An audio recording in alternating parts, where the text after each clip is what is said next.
মাঘ বিহুৰ উৰুকাৰ ৰাতিপুৱা বজাৰ কৰিবলৈ ওলাওঁতে আমি দেখা পালোঁ যে ৰাজপথৰ কিনাৰতে শাৰী শাৰীকৈ বহুতো খেৰৰ মেজিসমূহ বিক্ৰীৰ বাবে থৈ দিয়া হৈছে আৰু সৰু সৰু কিছুমান ভেলাঘৰ যিবোৰ খেৰেদি বনোৱা হৈছে আৰু সেইবোৰ ভেলাঘৰসমূহো তেওঁলোকে এনেধৰণে সজাই থৈছে, কিন্তু তেওঁলোকে এইবোৰ বিক্ৰীৰ কাৰণে থোৱা হৈছে। আৰু গোটেই ৰাজপথটোৰ কিনাৰে কিনাৰে গোটেই সৰু ডাঙৰ চাইজৰ খেৰৰ মেজি আছে, ভেলাঘৰ আছে আৰু তাতে বাঁহৰ চুঙা, উৰুকা খাবলৈ তেওঁলোকক লগা খৰি বা বিভিন্ন সামগ্ৰী ইয়াতে বিক্ৰী কৰি থকা হৈছে।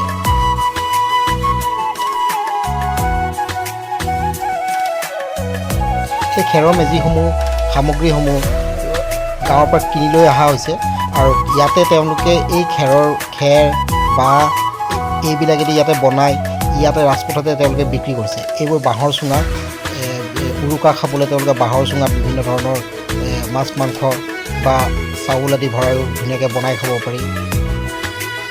এইবোৰ তেওঁলোকে খেৰেদি বনাইছে ভেলাঘৰ। এই ভেলাঘৰসমূহ বিক্ৰীৰ কাৰণে ইয়াতে ৰাখি থোৱা হৈছে।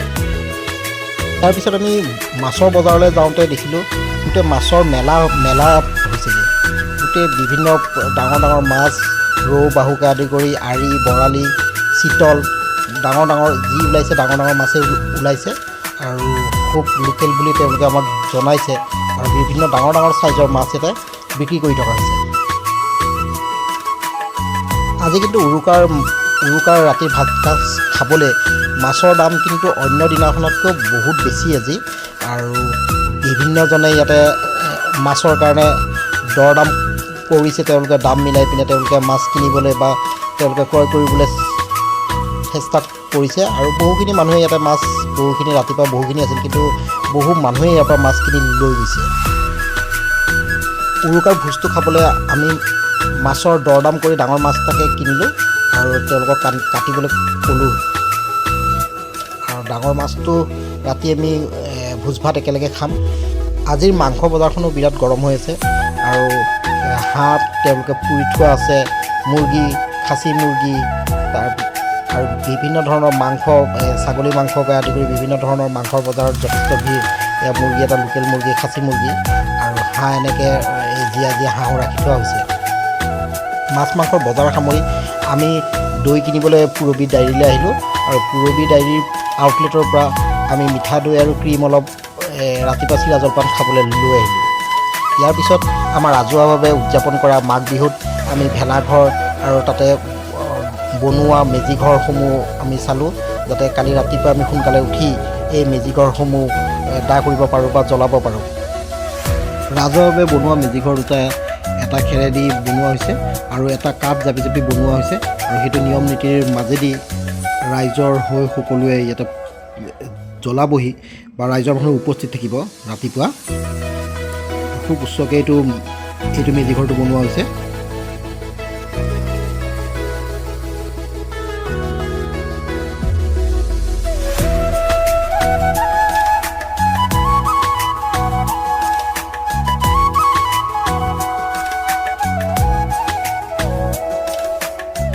সন্ধিয়া হোৱাৰ লগে লগে ৰাজপথৰ দাঁতিতে দৈ, চিৰা, পিঠা, জলপান, বিভিন্ন ধৰণৰ জলপানসমূহ এনেধৰণে দোকানত বিক্ৰী কৰি থকা হৈছে।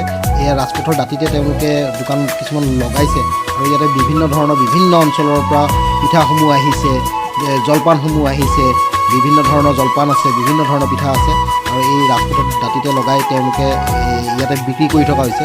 আৰু এই বজাৰসমূহত যথেষ্ট মানুহৰ আগমন ঘটিছে আৰু ইয়াতে মানুহবিলাকে খাব পৰাকৈ পিঠা, জলপান বা অন্যান্য সামগ্ৰীসমূহ কিনি লৈ গৈছে।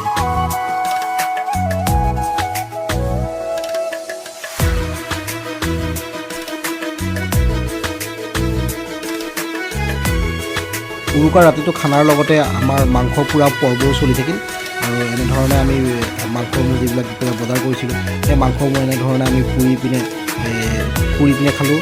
আৰু তাৰ লগতে আমাৰ ইফালে আমাৰ উৰুকাৰ ৰাতিৰ ভোজ ভাতৰ আয়োজন চলি আছে। জুইত মাংস পুৰি খোৱাৰ মজাটোৱে বেলেগ আৰু বিভিন্ন ষ্টাইলত আমি মাংসসমূহ প্ৰথমতে মেৰিনেট কৰি লৈছিলোঁ, তাৰপিছত জুইত পুৰি এনেধৰণে আমি খাইছিলোঁ। ইয়াৰ সোৱাদটোৱে বহুত বেলেগ আছিল আৰু আমি এনেধৰণে মাংস মুপুৰি কেতিয়াবা এনেধৰণে চাটনি বনায়ো খাইছিলোঁ, মাংসৰ চাটনি।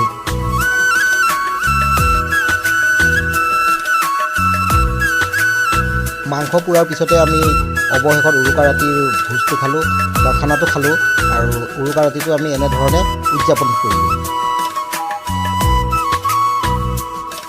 খুব ৰাতিপুৱাই উঠি আমি এনেধৰণে আমাৰ ঘৰত যিটো আমি মেজি বনাইছিলোঁ সেই মেজিত জুই সংযোগ কৰা হয়, আৰু এই মেজিৰ জুই ৰাতিপুৱা আমি আমাৰ ঘৰৰ মেজি কাঠেদি বনোৱা মেজিটো বা খেৰৰ মেজিটো আমি এনেধৰণে জুই সংযোগ কৰি সকলোৱে মেজিৰ জুইৰ ওচৰত আশীৰ্বাদ লওঁ, আৰু ইয়াতে নিয়ম নীতিখিনি আমি কৰোঁ।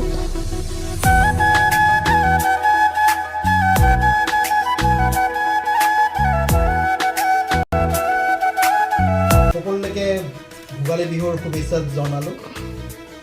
ইয়াৰ লগতে মেজিৰ জুয়ে সকলোৰে জীৱনৰ পৰা অপায় অমংগলবোৰ যাতে নাশ কৰে তাৰে কাৰণে ভগৱানৰ ওচৰত বা ঈশ্বৰৰ ওচৰত প্ৰাৰ্থনা কৰোঁ। ধন্যবাদ।